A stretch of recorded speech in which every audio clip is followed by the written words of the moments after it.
Ja, det er så en demonstration af min Suntracker device, som jeg har lavet til et SAP-projekt på 3. år, hvor design og produktion og fysik, det var hovedfagene inden for emnet. Jeg vil lige kort forklare, hvordan den virker. I midten der har vi en lyssensor, der går ind og giver et input til, om det er dag eller nat, og om parabolen den så skal køre.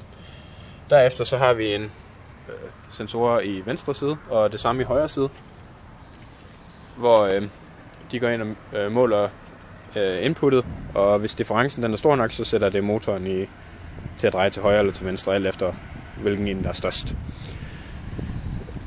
Bagpå der har vi 2 motorer.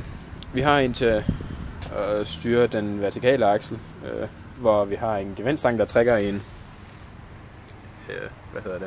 i 2 møtrikker, sådan at den akse den kan blive ændret. Og i røret har vi en steppermotor.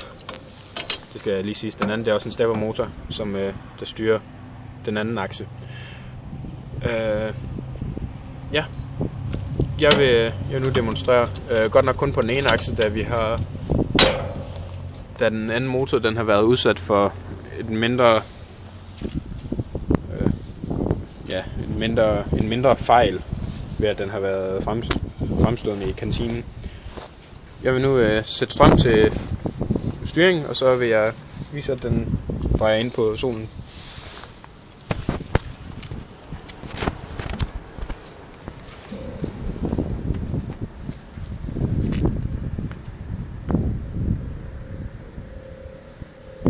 Som I kan se, så drejer den nu over mod, hvor lysstyrken den bliver lige stor på de 2 sensorer.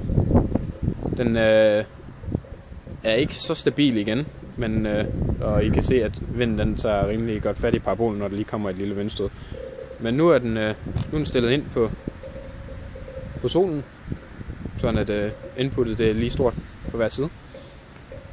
I kan også se, hvis jeg holder en hånd ind over den ene sensor, så drejer den lige så stille